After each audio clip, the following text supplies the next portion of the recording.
Salut les amis, j'espère que vous allez bien. On se retrouve pour une nouvelle vidéo. On va revenir évidemment sur la qualification du Barça en quart de finale de Ligue des Champions. On va démarrer avec les unes des quotidiens catalans, Mundo Deportivo qui titre Maria y Quartos de la magie et les quarts de finale. On a eu un grand Rafinha hier et on a eu aussi un grand Lamine Yamal avec un but exceptionnel de Lamine. Si vous ne l'avez pas vu, allez le voir. C'est un bijou inscrit par Yamal et encore une fois une prestation énorme de Rafinha. On va regarder dans quelques instants les amis des statistiques qui sont monstrueuses sur Rafinha qui est tout simplement en train d'écrire l'histoire du football brésilien et aussi d'écrire l'histoire de la Coupe d'Europe du côté de Barcelone. On va en parler dans quelques instants. La une de sport qui titre A sus pies, à ses pieds, Lamine Yamal qui se fait nettoyer un petit peu les crampons par Rafinha. D'ailleurs le duo hier a bien combiné. On a eu la passe D aussi de Lamine pour Rafinha. Les deux joueurs ont été vraiment brillants sur cette rencontre et encore une fois une impression collective très positive laissée par le Barça. Un Barça vraiment en forme qu'il a de nouveau montré hier une qualification on ne peut plus logique. Le petit moment de recueillement et d'hommage au docteur Carles Miñaro, c'était avant le début de la rencontre. Une minute de silence a été respectée avant le début de la rencontre. Tous les joueurs du Barça portaient un petit brassard de couleur noire. Et puis on en avait parlé hier. Cette envie du côté de tout le club de gagner cette rencontre comme pour un dernier hommage à Carles Miñaro. On regarde les amis le résultat de cette rencontre. 3-1 pour les Catalans. Rafinha à la 11e. Égalisation 2 minutes plus tard de Nicolas Otamendi sur un manque tout simplement de Ronald Araujo qui n'a pas sauté. On n'a pas trop compris pourquoi il n'a pas sauté. Ronald Araujo, c'était une erreur qui a coûté cher puisque ça fait but directement. Bon, après, sur l'ensemble de la rencontre, le match de Araujo est quand même plutôt bon, hormis cette erreur.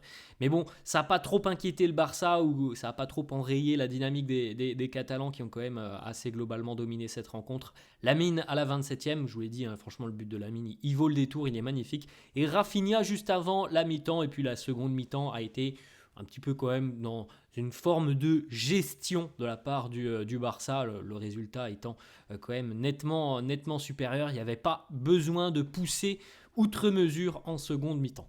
Les statistiques de cette rencontre, les amis, expected goal 2,64 du côté du Barça, 0,74 du côté du Benfica.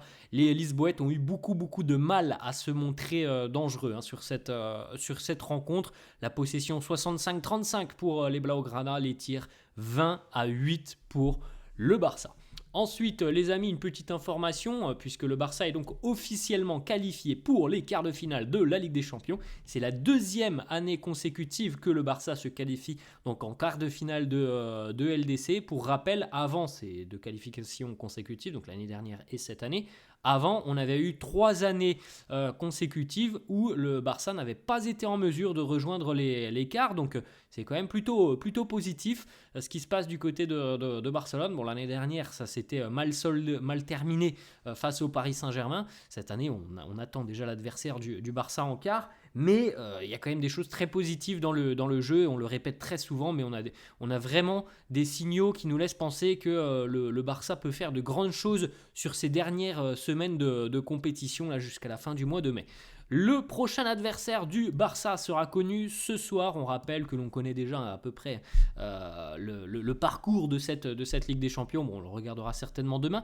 Le prochain adversaire du Barça, ça sera soit le Borussia Dortmund, soit Lille. Voilà les amis, comme ça on le sait. On rappelle qu'au match aller, les deux équipes se sont quittées sur un score nul de 1 partout.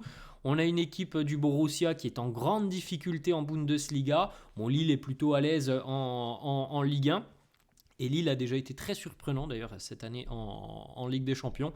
Mais normalement les amis, sur le papier, le Barça sera favori. Peu importe l'adversaire qu'il retrouvera en face, le Barça sera favori. Et on rappelle aussi d'ailleurs que le Barça s'était imposé en phase de groupe du côté de Dortmund au Signal Iduna Park donc répond ce soir pour connaître l'adversaire du Barça en quart de finale de LDC.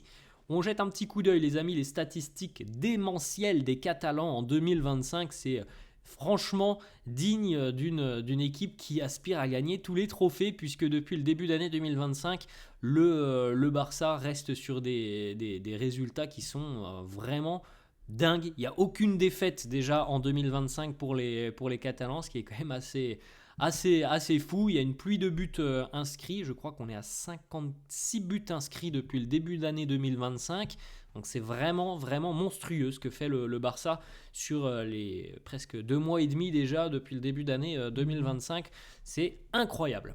On regarde aussi les amis, on ouvre une petite page Rafinha. Rafinha en Ligue des Champions, c'est exceptionnel. On est en train d'assister à une campagne de LDC qui est dingue pour Rafinha. Regardez par exemple sur les précédentes rencontres de Rafinha, il est tout le temps à minima impliqué sur un but, passe D ou but. C'est assez dingue pour Rafinha. Alors maintenant, cette autre statistique quand même qui en dit long, Rafinha a inscrit un doublé hier, il en est donc maintenant à 11 buts sur cette campagne de Ligue des Champions. Il est devenu le premier joueur brésilien à marquer autant de buts en une seule campagne de Ligue des Champions dans l'histoire de la compétition. Jamais un autre joueur n'a réalisé ce que vient de faire Rafinha, les amis, alors que l'on n'est qu'à la fin des huitièmes de finale. Voilà, c'est assez fou. Il en est à 11 buts. Il y a encore au minimum 2 matchs pour Rafinha, donc en quart. Et peut-être, si le Barça va au bout, peut-être qu'il y a encore 5 matchs pour Rafinha à jouer en Ligue des Champions. C'est ce qu'on souhaite pour le Barça. Mais déjà, au minimum, il y en a encore 2 à jouer. Il en est à 11 buts. Ça n'a jamais été fait et réalisé par un joueur brésilien dans l'histoire de la compétition. Et pourtant, des génies brésiliens, il y en a eu. Personne n'a réussi à marquer 11 buts. Rafinha vient de le faire. Autre petite stat, les amis, qui en dit long aussi sur cette saison. Et c'est pourquoi je dis que Rafinha est un prétendant très sérieux au Ballon d'Or. Les meilleurs buteurs du Barça en compétition européenne sur une seule et même saison. Léo Messi, évidemment, numéro 1, avec 15 réalisations. Numéro 2, Léo Messi, 12. Numéro 3, Léo Messi, 12. Et regardez qui se classe en 4e position. Rafinha, avec ses 11 réalisations. Rafinha qui en est donc potentiellement à 4 buts du record de Léo Messi, ce qui est quand même assez dingue, les amis. Il est à 4 buts du record de Léo Messi. On vient de le dire, il aura encore 2 matchs, ne serait-ce que pour dépasser les 2 autres records de Messi qui sont de 12 buts 2010 et 2018.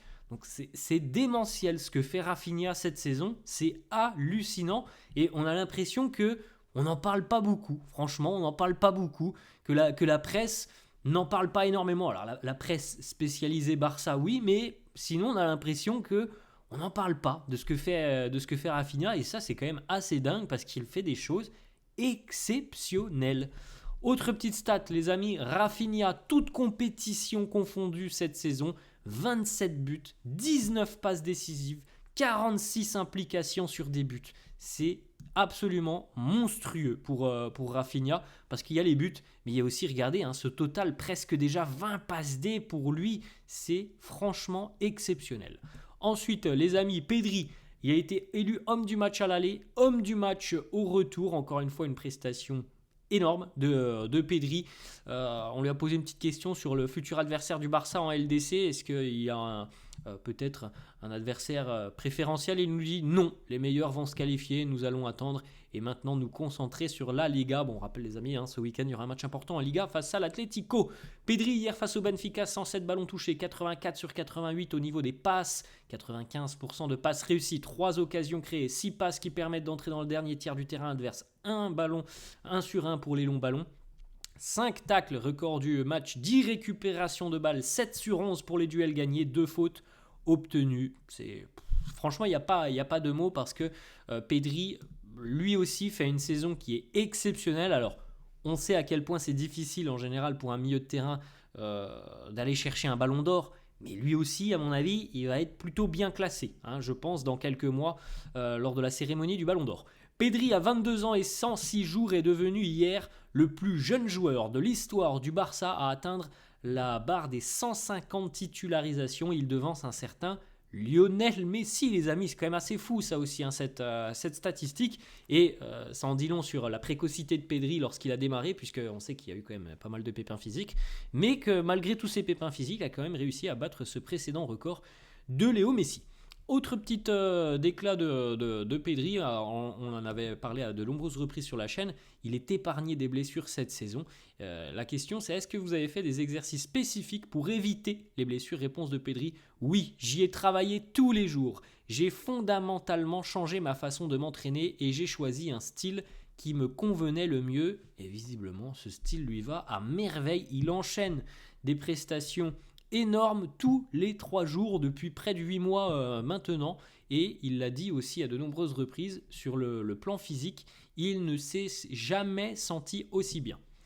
Le match aussi d'Alejandro Balde, 94 ballons touchés, une passe D, 56 sur 61 pour les passes, 92% de passes réussies, 2 occasions créées, une grosse occasion, 5 sur 8 pour les dribbles réussis, 3 passes qui permettent d'entrer dans le dernier tiers du terrain adverse, un tacle sur un tacle réussi, 2 dégagements, 6 récupérations de balles, 7 duels gagnés sur 13. Encore une fois, un match colossal pour Alejandro Balde, qui d'ailleurs nous dit hier en sortie de match, je pense que c'est peut-être le meilleur match que j'ai fait du côté du Barça avec l'équipe première. Sur l'ensemble de sa carrière, il considère hier que c'est le meilleur match de sa carrière. Depuis le début d'année 2025, Balde est très très régulier et fait vraiment de très bonnes choses. Autre déclat de Balde qui nous dit aussi, nous sommes une réalité en Europe, nous sommes une équipe et nous sommes très unis. Je pense que tout le monde est au courant que le Barça est une équipe très solide cette année, très solide, très ambitieuse, qui a un jeu d'ailleurs assez flamboyant, et c'est une équipe qui ambitionne d'aller très très loin sur tous les tableaux. Autre déclat de Balde justement qui nous dit, on espère, on aspire à tout gagner cette saison dans ce vestiaire. On veut gagner la Ligue des Champions, c'est notre rêve.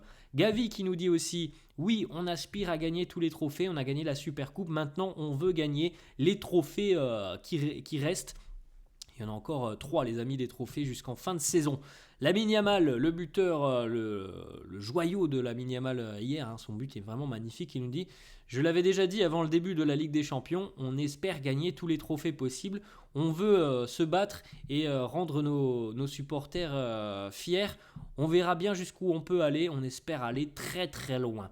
Ensuite, à 17 ans et 241 jours, Lamine est devenu le plus jeune joueur à marquer et délivrer une passe D sur un même match de Ligue des Champions depuis Breel Mbolo en 2014 à 17 ans et 263 jours. Donc voilà, il y a encore un record qui est tombé hier avec Lamine, auteur d'un but et d'une passe D.